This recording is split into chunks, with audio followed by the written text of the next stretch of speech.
And the work you do in social impact and the work you do, in your day-to-day work and the work I try and do and the way that we talk with clients is about recognizing that this is a break in the system. There's an opportunity now to recreate a future that is truly inclusive.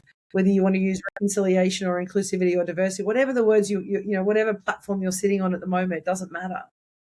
But using the systems and the knowledge systems that have existed for thousands of years is going to guide us forward rather than hold us back, to your point, particularly in the environmental and sustainability space from that perspective about, regeneration of land and environmental management and climate and even, our flora and fauna, all of those sustainability pieces. People are now starting to realize the opportunity that exists in some of that ancient knowledge. But it does, for me, fundamentally means that we have to lean into fear and lean into being uncomfortable as we kind of find and forge a new path. I do agree we have to get more comfortable with being uncomfortable.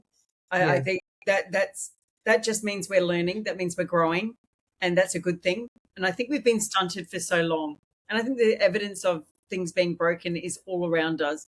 I go to parks, having lived in Brisbane my whole life. Homelessness was something you rarely saw. Now it is, a tent city in the parks down the road. And it's tragically sad that our governments have let us down. And I think that's all three tiers of governments, it's both sides of government that have, for multiple reasons, landed us in a place where not only are we not thriving, people are seriously falling through the gaps.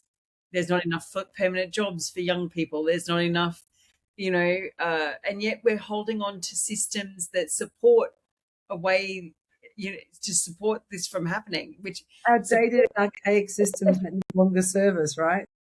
Yeah, it's craziness. So it's wonderful. It's been absolutely amazing talking to you, and I could keep talking, but I'm conscious of your time. I don't know what time it is. It's been such a fun conversation. I know. I'm sitting here going, I could just keep talking to you for hours. I do want to leave it with you, though, to one last message. If there's anything you'd like that we didn't cover off on that you'd like to, or anything you'd like to say to the audience while you've got them here, before we wrap up.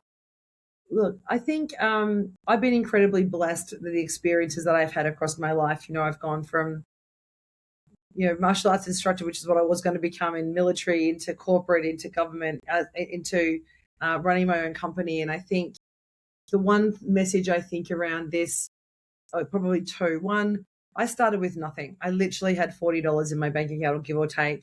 And I just had that desire and passion to want to really create some change in the world. And I know there are thousands, if not hundreds of thousands of people who resonate with that feeling and sense that it's time for them to lean in to who they really are. And I think when we talk around social impact, we're not just talking about changing systems. It's really providing a space to honor ourselves and honoring the people around us and saying, who do I want to be? Where do I want to be in society? What do I want that to look like? And actually stepping into the space to start creating it. We have such an amazing opportunity right now to really carve that out and create that.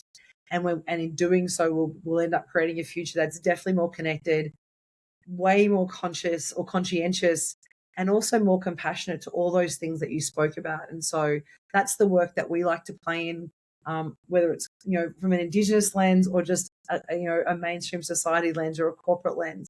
We play across all those scales because we're not just a singular thing. And so the opportunity to sort of share a little bit about my thinking and, get under the hood a bit has been an absolute pleasure. So thank you so much, Andrew, for the opportunity just to have a chat.